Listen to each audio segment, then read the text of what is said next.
Hey guys, I hope you're doing well. Here's a follow-up video regarding the Tesla Model 3 or Model Y CarPlay display screen. In the last video, I went over the functions of what the instrument cluster will show directly behind the steering wheel. I stated that the touchscreen, especially when using CarPlay, was a little laggy and slow at times with about a 1 or 2 second delay. This is no longer the case as I apparently had a faulty screen. I just got my replacement and now the response time is excellent. There is no longer a lag or delay when swiping between the menus. From my last video, just to give you a quick recap, shows the display will mirror exactly what your main Tesla screen shows. If you're looking for a more traditional look of the speedometer, the time, temperature, state of charge, and various other specifications right in front of your eyes, then this may be the product for you. To see more details on how to install this Tesla display or for more visuals on how it works, please see the card in the upper right hand corner of this video. Now, as I promised, I wanted to show more details on the CarPlay function of this mini display. To start off, we first have to connect your phone. To enable CarPlay for iPhone or Android Auto for your Android device, just go into Bluetooth settings menu in your phone and select BT Link device. You should see an icon that says pair and then further allow you to sync your contacts and then finally select the option to use CarPlay. After this connection with your phone, go back to the display and CarPlay should now work by choosing the GPS arrow icon back in the menu option. You can also just scroll the right wheel of your Tesla to quickly switch between both formats. When initially entering into your Tesla after it's been asleep,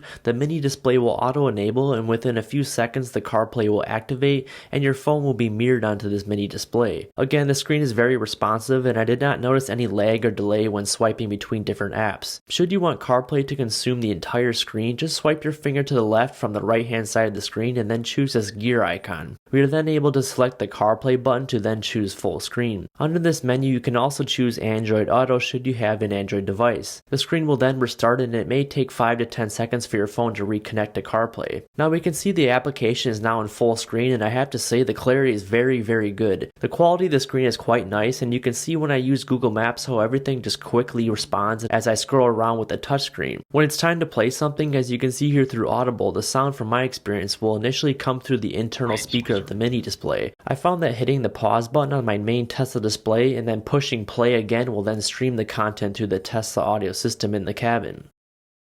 I pioneered a beta version of these principles in an online... Under the settings menu in CarPlay, we have a function that will limit notifications such as phone calls, texts, and other distracting apps should you want this enabled feature. Under messages, we can enable or disable the setting to announce messages or completely silence announcements to avoid distractions. Under the appearance settings, I left this on automatic, but you could certainly choose always dark. There are a few color choices under the wallpaper setting to pick from, including those that auto switch from light to dark mode. Finally, we have the option to use Siri suggestions and also the ability to show album artwork. Here's a look at the Spotify app. As you can see, it loads up quite quickly and it auto pulls up your recent play history along with all your playlists. From my Daily Mix 1 playlist, I just hit the shuffle play and the music will start to play through the Tesla audio system. Due to copyright laws on YouTube, you'll notice the music and other streaming platforms will be muted for this video. But in general, going through the CarPlay menu, as you can see, it's very responsive no matter what app I seem to use. Making a phone call is great by tapping on one of your contacts or by simply typing in the phone number. Looking at the PlugShare app, we can see where all the nearby level 2 and level 3 chargers are at. By tapping one of the locations, it will guide you via Google Maps or Apple Maps. Switching back to the split screen view shows you the current status of your Tesla with the speedometer and various other instrument displays. On the left we have the smaller section view of CarPlay. Whichever app we are using, the album artwork will mirror onto your main Tesla display. Playing or pausing the content works on both the mini display and the main display.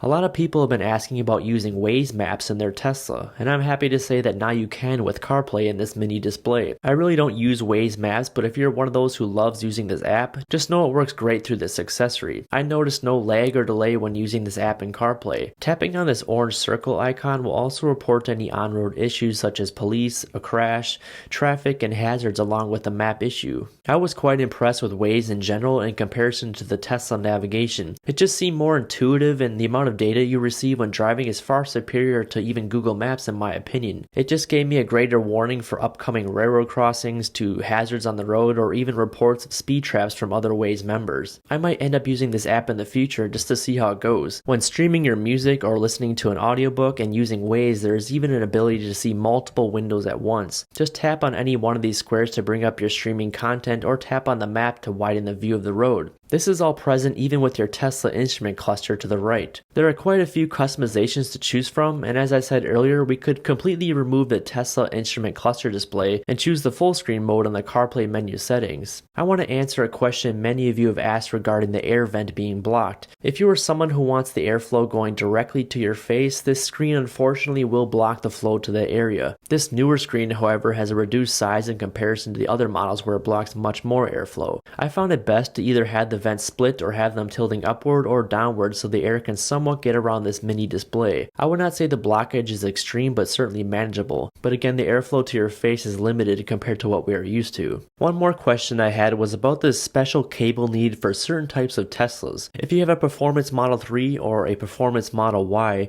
there is a different cable needed to connect this CarPlay display. Also, if you have a 2022 Model 3 or Model Y with this new AMD Ryzen processor, the purchase of this separate cable is also needed. From what I found, this different cable will plug in the front passenger side door column rather than under the glove box. I do not have a performance Model 3 and could not find this plug anywhere referring to the instruction manual. I'll post links below this video on these instructions should you drive a performance Model 3 or Model Y.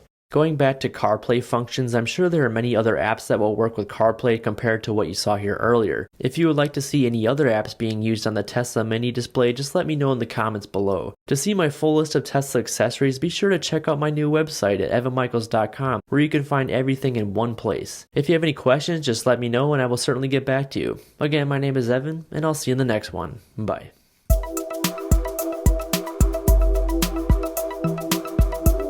With the overwhelming response on my last Tesla display mount video that had an OEM look to it, many of you said it wish it had CarPlay or were wanting a screen for both the left or right-handed Tesla cars out there. I just got done installing this 9-inch touchscreen display mount that works for both the Tesla Model 3 or Model Y, and yes, it has the ability to work with both the left or right-handed drivers. My name is Evan, and if you're new here, welcome. I showcase the many Tesla accessories out there that may be helpful to you. Consider subscribing to the channel to see future content like this. If you saw my last center dash screen install video, you'll see that it has a very similar install process. I'll still take you step by step on my way of installing this new device and also briefly touch on the settings and capabilities. Let's get right into the install. When you first open up this new screen display mount, you'll see that it comes with all the appropriate instruction manuals and setting choices. The color on the back of the screen appears to match the rest of the Tesla interior, with a built-in speaker on the left side for navigation and various other apps. But please note that the sound can be changed to use your Tesla audio instead. At the bottom there are two built-in cords that will go down into your air vent, and finally on the right side we have a USB port for future software updates. The screen is quite reflective, and in the future I think I'm going to add a matte screen protector to help diminish some of the glare. The rest of the kit comes with a small pry tool, a bracket to hold the screen over the center dash, and the cable needed to connect directly into your Tesla. First we have to work on removing the current dash in your Tesla. To start, we are going to remove the side panel with the pry tool and also the side trim piece if you have a Generation 1 dashboard like I do here. Once you have both of these pieces removed, repeat the process on the passenger side too. After the removal of these pieces, set them to the side, and now we're going to gently tug the dash panel upward towards the windshield. You should hear some clips releasing on both ends of the dashboard. After the dash is loosened and you are able to move it, slowly bring the Tesla dashboard out of the car. Taking the Tesla dashboard, we have to count to 37 air vent squares to align the screen perfectly with the driver's steering wheel column. I used some painter's tape to mark the correct position for the screen. Taking one cord at a time, push it through the air hole and feed it through the dashboard. Count 2 more air vent holes up and insert the final cord through the dash. You can see how the screen will attach into place like a puzzle piece. It fits the air vent holes perfectly to now screw into place with the bracket. Put some gentle pressure on the mount until it is flush with the silver part of the dashboard. The screen will tilt upward when pushing it down into place. Next, flip over the dashboard to slide on this metal bracket. The larger holes are for the 2 wires we just fed through the top of the dash. Install 5 included screws on the holes, ensuring not to over-tighten them.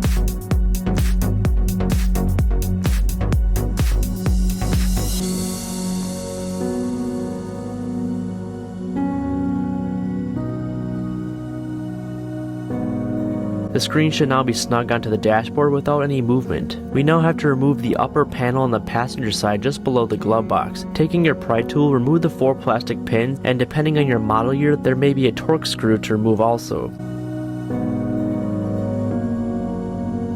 Pull down the tray and unclip the light and speaker wires and set this to the side. If you are finding this video helpful this far, consider clicking that like button for me below so current and future Tesla owners can find this. I would greatly appreciate it. Now, one of the hardest parts of the install is unplugging the wire clip as seen right here. I have a 2018 Tesla Model 3 and your color wire clip may be different than my light gray color. Just note that it's the middle connector that needs to be detached, which has this thicker red, black, and green wires. Unclip the wire connector from the car, and once disconnected, your screen will turn off. Do not be alarmed, this is completely normal. Now take the included cord from the kit and find the end with the 2 plugs on it. Going back under the glove box area, take the plug from the Tesla and attach it into the female end, and then attach the remaining connector into the Tesla. This is the hardest part of the install. I had a really hard time clipping in this adapter. Hopefully it won't be as challenging for you. It took my car about 3 minutes for the main display to turn back on.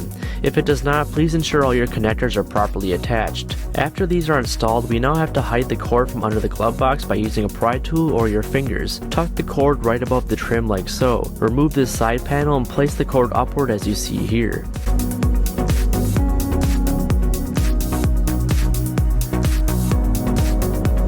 We can now take our dashboard with the display and place it over the car dash upside down like so. Take the cords from the screen and the cords from our Tesla and plug them in, red with red and blue with blue. I found it best here to use felt tape to attach the cords on the bottom of the dashboard. I'll have a link below this video should you need some. Take your time ensuring the cord is routed and secured properly.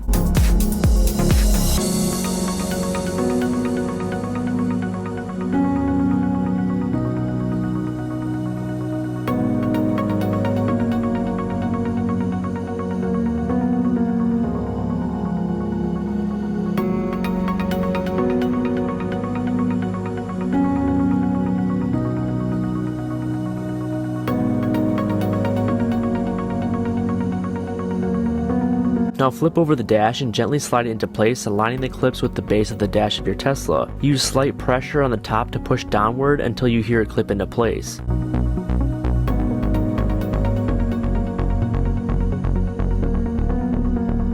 When you reach the end, you may have excess cord, and I just pushed the extra down to the bottom of this compartment.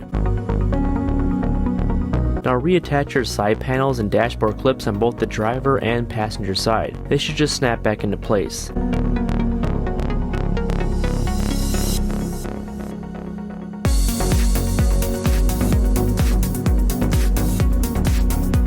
Then finally reinstall your bottom speaker and light panel by reattaching the plugs and plastic clips. And that's it, we finally reached the end of the install and we can see the screen mirrors what the main Tesla screen displays. Should your display show Celsius instead of Fahrenheit, or the time is in the wrong time zone, there is a way to change these settings in the main menu display. On the right hand of the screen, just swipe your finger to the left and this will bring up a menu to then select a gear wrench icon. When open, you can choose your preferred setting from the color of your car to the temperature unit along with many other settings. Just tap on any other selection to make a change. To enable CarPlay for iPhone or Android Auto for Android phones, just go into your Bluetooth settings menu in your phone and select BT Link device. You should see an icon that says pair and then further allow you to sync your contacts, and then finally select the option to use CarPlay. After this connection with your phone, go back to the display and the CarPlay should now work by choosing the GPS arrow icon back in the menu option. The CarPlay menu, however, is not very fast when scrolling through the apps you have on your phone. I've noticed at times there can be a 1 or 2 second delay. I have not yet explored all the compatible apps with CarPlay yet, but I may post another video here in the future showing more functionality with CarPlay. I really like that you can now use Audible with CarPlay since Tesla does not have this app yet built into the car. You can have CarPlay completely take up the screen or have it like you see here with the speedometer and various other instruments still showing. This change can be found under the main menu again by swiping your finger to the left on the right hand side of the screen. When driving around with it, you'll notice everything will be mirrored from your main Tesla display. The screen will auto adjust the brightness should your main Tesla display change as it gets brighter or darker outside. Everything from time, turn signals, state of charge, temperature, your speed, and even regenerative braking will show up on this mini display. So if you're someone who really misses that instrument cluster directly in front of you, this may be the product for you. I did not see any glitches or errors when using this display. Everything transitioned and appeared correctly, including the hazard lights and the headlight icons. You can even swipe up or down in the middle of the screen to see your car's distance setting, and it will adjust when you move your scroll wheel left or right. Swiping up again will display your tire pressure, and swiping up one more time daytime will show the Tesla with the doors open, including both the front and trunk as you can see here in red. At night the screen will auto switch to dark mode and also again auto adjust the brightness based on what the main Tesla screen shows. You can see here as I slide the brightness bar back and forth how the small screen will mimic the main screen. With my yoke steering wheel, I really like the way this looks. The screen is a pretty good size, it's not too overwhelming, and it may be a good fit for you should you want an instrument cluster directly behind your steering wheel, along with the ability to add CarPlay or Android Auto. If you have any questions, be sure to leave a comment below so I can get back to you. Depending on your feedback, I may do a follow-up video on this since there are so many settings in CarPlay to adjust and show. Again, my name is Evan. Until the next one, see you guys. Bye.